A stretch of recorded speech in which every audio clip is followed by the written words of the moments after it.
तुम्ही सुपारी लावून पूजेला सुरुवात करा, कारण या मुलीला ना मी माझ्या इंद्राची बायको मानते ना माझी सून. मी तुला या घरात माझी नोकर बनवून ठेवणार आहे.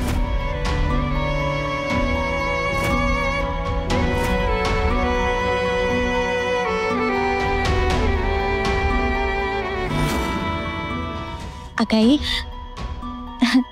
काय सांगू मी तुला, माझं नशीबच बदलून गेलंय बघ. लई म्हणजे लई खुश आहे मी. सगळे खूप मायाला होतात अगं मला.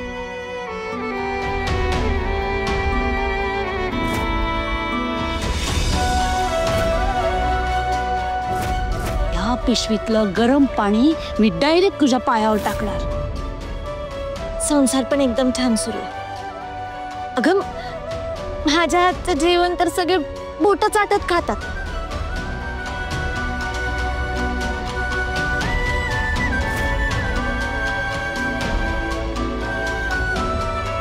हे कुठली पद्धत आहे जेवण वाढण्याची? लई काळजी घेतात सगळे माझे.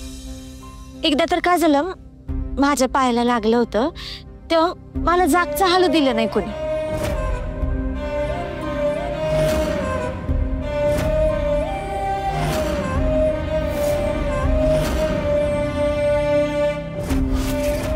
आता तूच सांग, एवढी काळजी घेतात का सासरकडच्या सुनेची?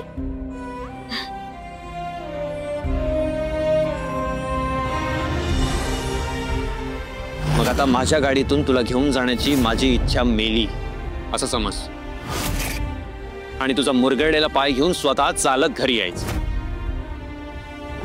राणे, अगं ती लोक तुला इतकी माया लावतात, म्हणलं तुला आमची आठवण पण येत नसेल ना? बुवा, असं का बोलताय? आई बापाला कोणी विसरतं का? तुमची लई आठवण येते. कधी कधी वाटतं की तुमच्या पाशी येऊन राहावं इथं. तुम्ही माझं जग आहात. माझं आयुष्यात आई बुवा तुम्ही.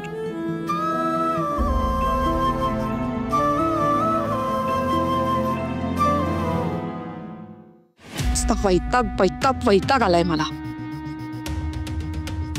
एक गोष्ट मनासारखी घडत नाहीये. नक्की मी आहे कोण या घरामध्ये? जो तो येतो, मला बोलतो, पाहिजे तसा पाहिजे तेवढा अपमान करतो.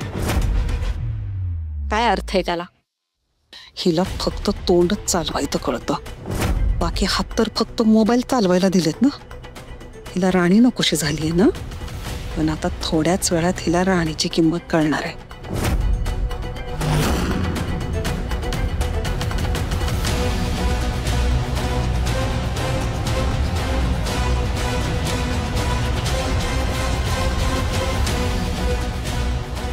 हे घ्या. अगं ऐक, काय? अगं माझ्या पायात चमक निघली का उर्मिला? आई, खूप दुखायला लागला का? दुखतंय का खूप? हा ग, दुखतंय का म्हणून काय विचारते उर्मिला? अगं मला सरळ उभं सुद्धा राहता येई नाही. अगं बाई, मला नाही वाटत ग आज एवढा सगळा स्वयंपाक माझ्याच्याने होईल. उर्मिला, हा असं कर, आजच्या दिवस तू स्वयंपाक कर ग. मी? मग कोण? अगं राणी गेली ना तिच्या घरी. हो, पण मला एकटीला एवढं जमणार आहे का? अगं उर्मिला, राणी पण रोज एकटीच करते स्वयंपाक, आणि तुला पण जमेल ना. आणि हे बघ, जास्त काही नाही करायचं.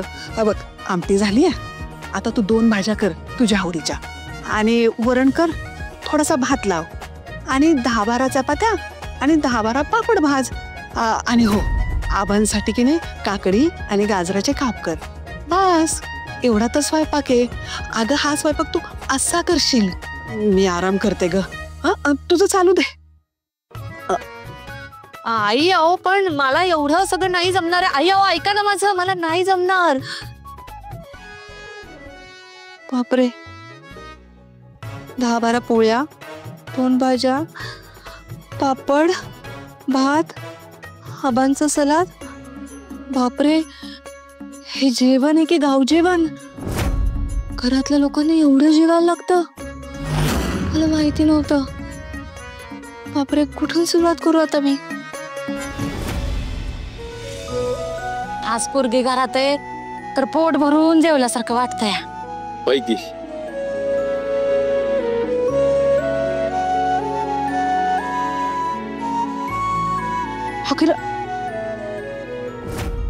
राणे अगं काय गई आता मला तुमची राणी असल्यासारखं वाटतंय. अगं काही खोलबीळ लागले का काय तुला? हे कापड कशाला घातलं तीस? जा बदलून ये. अगं कोणी बघितलं तर काय म्हणते लगीन झालंय आता तुझं. आई असू ते ग, घालू दे मला. हे खूप दिवसांनी ही कापड घातली ना, बरं वाटतंय मला.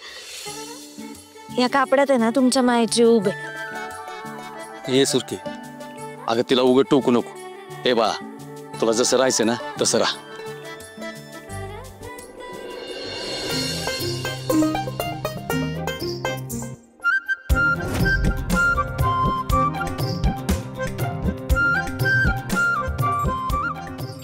हा झालं का जेवण? हो हे काय सुरूच आहे. म्हणजे अजून नाही झालं का?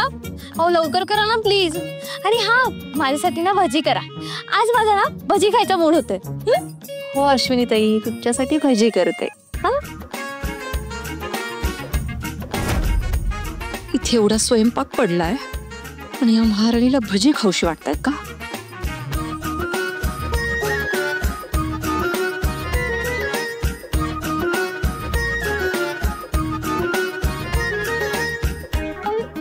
बापरे, जेवणाची वेळ झाली आहे. हे लोक कधी पण खाली येतील.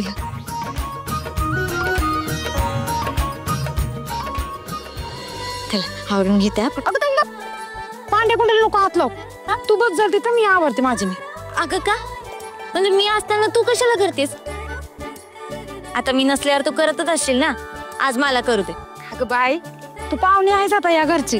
तुला काम सांगून कसं चालेल? हाय का आता हे असं पाहुणं बोलून तू परक करून टाकणार आहे का मला लगेच? अगं हे असं असेल ना तर मी ना थांबतच नाहीत. ते काय पाहुण्या माणसांनी जास्त वेळ दुसऱ्यांच्या घरी राहायचं नसतं ना. बुवा जाते बघा.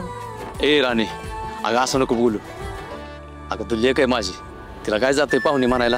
हो मग काय, एका मिनिटात लगेच परक करून टाकलं हिने मला. आता तुम्ही सांगा, आई बापासाठी पोरगी काय पाहुणी असते होय? तसं नाही बाई, ती रीत असते तसं म्हणायची. आणि मी म्हणलं तुला पाहुणी म्हणून तू काय लगेच परकी झालीस होय? अगं पण असं बोलायची गरज काय तुला?